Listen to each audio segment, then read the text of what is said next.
I suppose one of the things we do as missionaries, the idea is help set up the local church. So we help with vocations work in the sense that we help the local church to get local priests. So in a way, missionaries, we work towards our own extinction, so when there's enough local priests, we can leave town and go somewhere else where we're needed.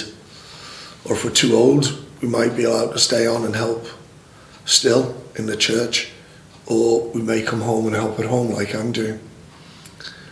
But I'm lucky enough to have been, involved.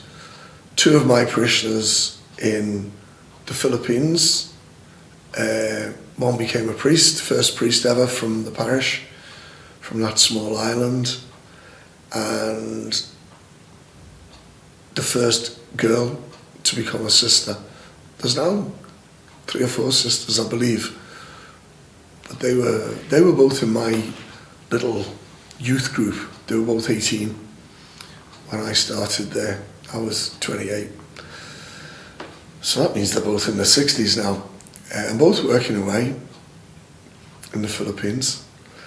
And in South Africa, I actually got appointed by the bishop to be the vocations man, not for Mill Hill, but for the bishop, for the diocese. And I was lucky enough to be able to help with quite a few guys who went away to be priests. They didn't all go through with it, but quite a few. Some of them are still in training.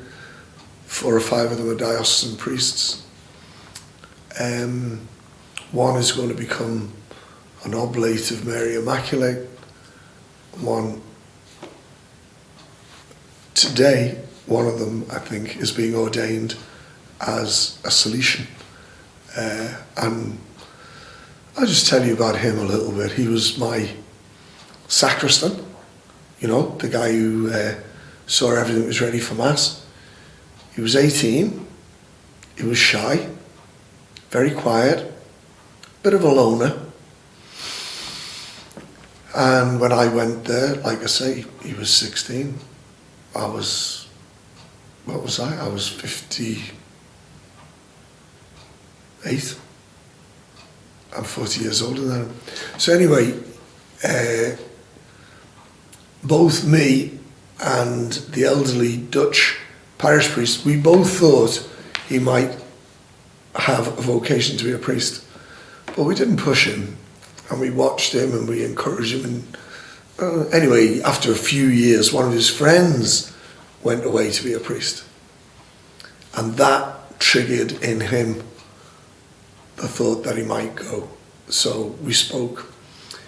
But funnily enough, he told me he didn't want to be a diocesan priest.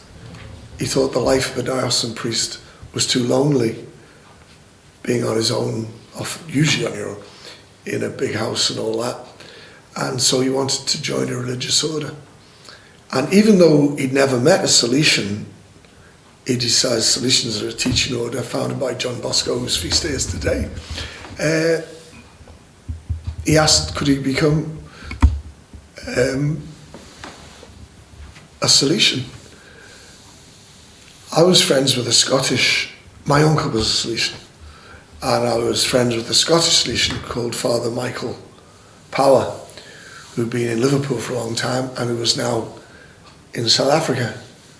So I spoke to Father Michael, and my friend, his name's Samson, his real name, his African name is Olile, but his English name is Samson. And he started training to be a Salesian. Long training, about 9 years, something like that. Anyway, it all finishes, I think it's today. He's been ordained today, as far as I know. I'll find out. And his mum was dead. His dad had left, broken home. Dad had left, although he's still in touch with Dad. I don't even think Dad was a Catholic. Mum was a Catholic. And very poor, but his great-grandfather had been a chief with the Xhosa when the white people came to South Africa.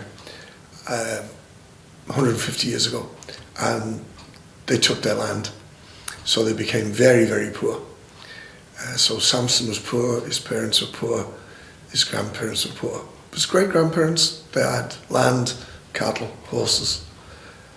Anyway, please God, he is now 35, and he'll be a very, very good priest.